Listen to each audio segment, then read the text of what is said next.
SLCSS 2025 to 2026 S5 Mathematics Paper 2 Question 22. ED is the diameter of the circle. So think about 90 degrees as there is the angle in semicircle. And then DA equals to DC. So you need to add a line for DA. You get an isosceles triangle here and angle AC dot is 30. AC dot is 30 and which means that CA dot also 30. And then after you add the A dot this line, then you get EA dot is 90 degrees. By looking at the whole triangle, okay, you get 30, 30, 90. Then the last one here also 30 as you are using the angle sum of triangle. You need to find out angle A boy dot. Add a line on boy dot. Now you get a cyclic quadrilateral AB dot E.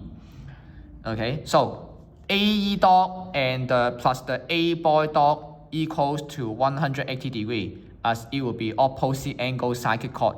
Therefore, the opposite here will be 150. D is the correct answer.